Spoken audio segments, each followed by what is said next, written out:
Et bonjour tout le monde, c'est Kitaro, salut Kitaro. Et salut tout le monde. Et moi-même Kamaltero, mon corbeau pour vous présenter une nouvelle vidéo One Piece Top 10. Voilà la la la la la la la.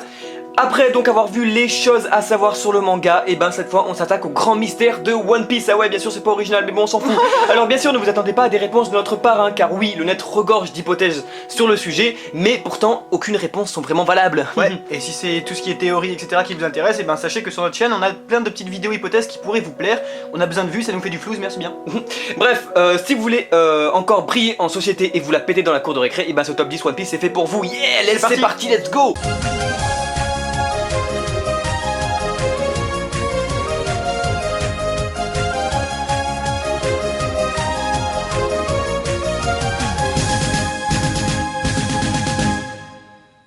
Et pour commencer ce top 10 One Piece trop chouette, et bien on commence avec le but premier du manga qui est de trouver tout simplement le One Piece. Mais c'est quoi ce putain de One Piece en fait? Et bien après plus de 800 chapitres on ne sait toujours rien. Est-ce un trésor, un objet, un bien immatériel, ou peut-être même des souvenirs, ou un secret? Comment l'obtenir? Et bien c'est simple, on ne sait absolument rien dessus, mis à part que Goldie Roger, et bien l'ancien roi des pirates l'a planqué quelque part. Bref, on se donne rendez-vous dans 10 ans pour enfin le connaître. Et à la 9ème place de ce classement, on retrouve un personnage mystérieux. Et ouais, tout le monde se le demande, qui est la mère de Luffy? Pourquoi Luffy se retrouve orphelin à Fushia au début du manga? Et pourquoi est-il abandonné par son papa, Dragon? Ou peut-être sa mère? Est-elle morte? Les fans demandent beaucoup d'éclaircissements, mais là-dessus, on ne sait rien non plus. On ne sait même pas si un jour Eiichiro Oda va l'introduire dans le manga. Il a laissé quelques indices dans les SBS, mais pour le moment, mystère et boule de lol. Et on continue ce classement trop chouette yes yes yo yo, on retrouve les armes antiques. Et oui, les armes construites il y a longtemps par l'ancienne civilisation, au nombre de 3, elles seraient capables de détruire le monde. Nous avons alors Poséidon, qui est une arme antique humaine sous les traits des princesses des hommes poissons qui est à l'époque actuelle de One Piece, Shirahoshi, capable de contrôler les rois des mers. Ensuite nous savons que Pluton est un énorme bateau géant avec une puissance de feu inimaginable, que Crocodile le cherche à Alabasta et que ses plans sont transmis de charpentier en charpentier de Water 7 jusqu'à ce que Franky les brûle. Et enfin nous avons Uranus, et là-dessus on ne sait absolument rien. Un rapport peut-être avec la Lune, avec Ener, avec Dragon, avec le Mont Corvo. Kamaltero serait-il derrière tout ça? Bon, allez voir sur internet, il y a vraiment des théories fascinantes. Et on continue avec bon délire, bonne ambiance, yes yes yo yo, on retrouve le mystérieux océan recherché par Sanji et Zeph. Et oui, All Blue Océan qui est censé regrouper toutes les espèces de poissons du monde, ce qui est totalement impossible dans le monde de One Piece, qui est composé de 4 océans séparés par la Terre, qui est Redline, et par Calm Belt. Alors bon, où est-ce qu'il peut bien se trouver? Eh ben on sait pas du tout, mais on a notre petite idée au Mont Corvo, et on vous invite donc à regarder notre hypothèse sur le parallélisme. Et on continue donc, et bien dans ce petit classement Yes Yes Yo Yo, on retrouve le fameux trésor de Marie-Joie. Et oui, une seule phrase prononcée par Doflamingo à Trafalgar Deepwater suffit à lancer une énorme vague de questionnements de la part des fans sur son existence, qui pourrait donc chambouler le monde entier. Est-ce Uranus, la dernière arme antique? Est-ce le One Piece? Mais donc pourquoi est-il le même nom? Trop de questions!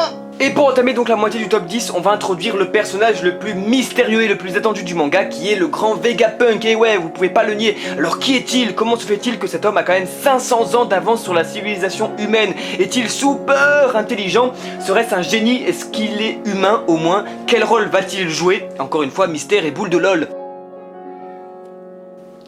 Et à la 4ème place donc de ce petit classement on retrouve les révolutionnaires. Alors quel est leur but? Pourquoi Dragon est-il l'homme le plus recherché au monde? Comment arrive-t-il à être invisible aux yeux du gouvernement mondial? Basés à Baltigo, ils sont invulnérables. Mais pour combien de temps? En tout cas on est loin de tout savoir sur eux. On connaît leur pouvoir, mais rien sur leur origine. Ce sont les fruits du démon. C'est vrai, hein, quand on y repense, on a une question en tête. D'où viennent-ils? Poussent-ils sur un arbre? Sur Raftel par exemple? Certains disent qu'ils poussent au fond de l'océan. Bref, le monde de One Piece est rempli de fruits du démon, mais après 800 chapitres, on ne sait toujours rien sur leur origine.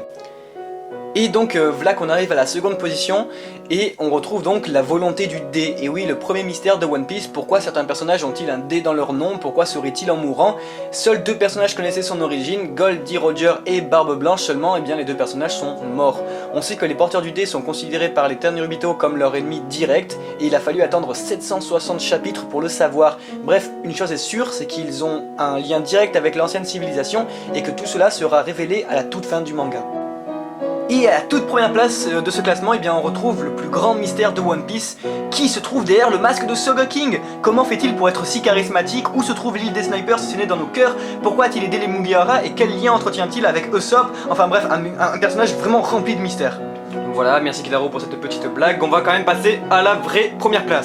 Bref, on retrouve vraiment à la première place, et oui, le mystère le plus intriguant est forcément celui du siècle oublié, ou plutôt effacé. Que s'est-il passé durant ce siècle, il y a 800 ans, pour que le gouvernement mondial l'efface de l'histoire du monde, et que chaque recherche sur le sujet, et donc sur les poneglyphes, soit punie de peine de mort?